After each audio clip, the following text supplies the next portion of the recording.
We're about to go through the biggest recession that anyone alive today has ever seen. I'm gonna show you proof of it. I'm gonna show you why. You just need to understand though, before I show you this, for you and your family, we're gonna go through a very difficult financial time. I understand inflation has been rough, but you have to see that this is a very deep recession. It's gonna feel very different than what you've been experiencing the past couple of years. Now, this is the 3-month to 10-year inverted yield curve. We've had this happen before, okay? And it has predicted virtually every recession that's ever happened since you or I have been alive. The difference of what we're experiencing right now is the current yield curve is the biggest we have ever seen. The current inversion is the biggest we've ever seen. But if we look back at 2008, right here, okay, it predicted that. If you look back at the dot-com bubble right here, it predicted that. If we look back in the early 90s, it predicted that time. So this is one of the most accurate indicators to predict what's going to happen in our country.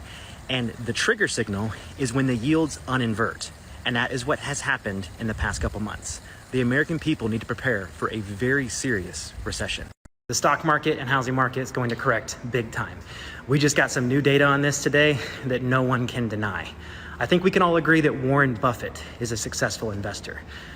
He's worth hundreds of billions of dollars. He's self-made. He is the definition of a successful investor in America. This man keeps about a 23% cash reserve in his company. But what has he been doing in 2024? All he's been doing is selling. He's at a 50% cash reserve right now.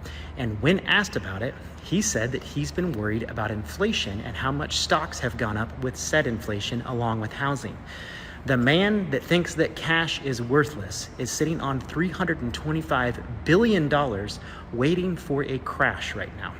Now, I don't know if you think you're personally better than Warren Buffett or if you think you personally know anyone that is better than Warren Buffett, but we know the data is there. We know how inflated housing is. We know how inflated stocks are. How much more info do you need to see before you say it's time to be patient and wait? You're about to go through one of the worst recessions in US history. I have a chart that'll show you exactly why and how this is going to happen. The problem right now is there's a lot of people that think this recession is not going to happen, and they will not understand it's happening until it's too late and the music has stopped. For example, there are some people that'll say we have a housing shortage right now, when in fact, housing inventory is up 33% from last year, and we are at way past pre-pandemic levels. There is a lot of homes in a lot of places that are sitting for sale. Now, auto repossessions. This is hitting levels that is getting pretty scary. We are not far away from breaking 2008 and 2009 records for auto repossessions. Easily next year, we will break this number. Now, these are two small canary in the coal mines compared to what I'm about to show you. The 3-month to 10-year inverted yield curve. If you are under the age of 50, this has predicted every single recession. The difference now, what we're experiencing, we just had the longest and the largest inverted yield curve ever in history. When it uninverts, usually you have a recession within 4 to 12 months. We just uninverted in October. We are about to go through a very nasty recession. Deportations will cause the housing market to correct, rent prices to be affordable again. What used to be $700 is now $1,500 a month for a small apartment, and no one can afford it.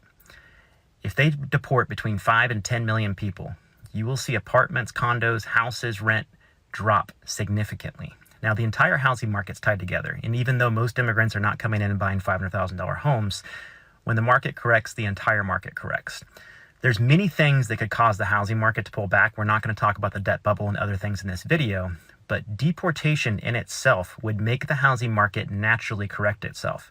So if we see between 5 and 10 million people leave this country, I would expect to see late 2019, early 2020 levels for normal rent prices and much of the house prices to correct back down to. Trump will bring on a recession the second he takes power. You need to understand something. Economic news has not been getting reported the way that it should for the past 3.5 years. We are not okay, and it's about to all be blamed on him. We of the American people have not been hearing true economic news. I'll give you an example. In 2022, we had more banks closed as far as the size of them than what happened in 2008, but it didn't get reported that way. Now, when I say we're heading into a recession, a lot of you will say, well, man, things are already bad. Grocery prices are already high. Rent prices are already high. I get that. That's inflation. Trump's a deflationary president, which is why I would say right now, I would not buy a home. I would not buy a car. I would not buy a boat. I would not buy anything. I would wait. Things are going to sound very scary. They already should sound very scary, but they haven't because the news has not been reporting against Bidenomics. They're going to blame it all on Trump. He'll be able to handle it, but it's going to sound scary for a bit. So between now and then, things are going to sound a little bit different. They're going to sound as they should have for the past 3.5 years, and they're going to try to blame it all on him.